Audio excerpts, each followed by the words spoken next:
A backside nose blunt, to me, it's one of those tricks where you feel like, I've made it. Probably sounds super corny, but to me, it's like one of the most respected tricks. It's like if you know somebody who could do a back nose blunt, you're like, they're really good at skating. So, I mean, I was trying to learn them. Obviously, you can see here, you know, it was on a quarter pipe, so not as valid as learning them on a ledge would be.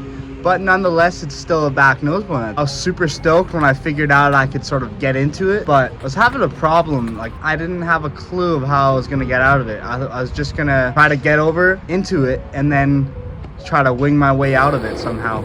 But I knew that wasn't gonna last for a long time, you know, because then eventually I'd get into it multiple times, but I didn't know how to get out of it. So I set myself on the journey to learn switch blunt fakies first.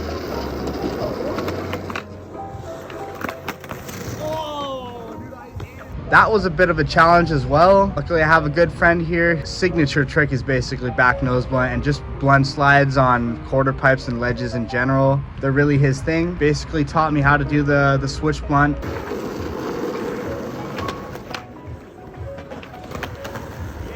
And I ended up getting it there, so I was super stoked. But then, you know, I was sort of hesitating a little bit. I was stoked on getting that victory for the time being. I didn't really feel the need to learn the back nose blunt the same day, but you know, I was chilling at the park. I was trying a different trick actually. I was trying the, I guess, over crook or back nose grind, whatever you'd call it these days. I have no clue, but accidentally got into back nose blunt a couple times. My friend there was just telling me like, try doing it now. He wanted to see me do it, so I started trying.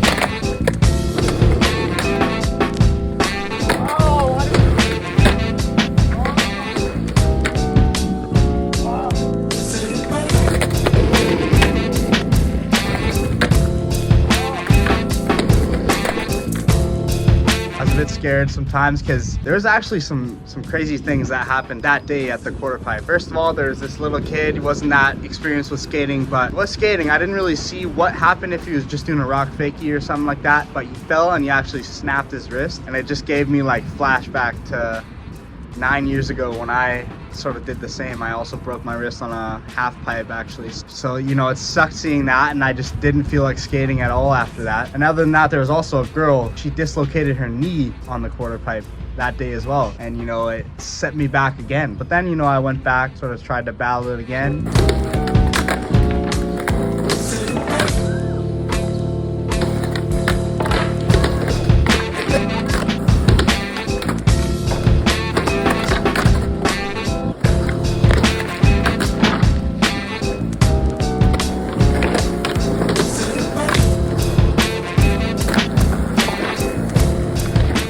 Yeah, as you can see, I ended up doing it. I actually ended up landing the back over crook / nose grind before the nose blunt.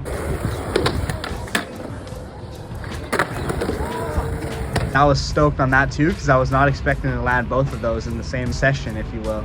Just feels good. It's another one of those tricks which just really sort of feels like a milestone of your skating, you know. At least that's how I feel about it. Anyways, I hope you guys are having a great week, and I'll see you guys next Friday.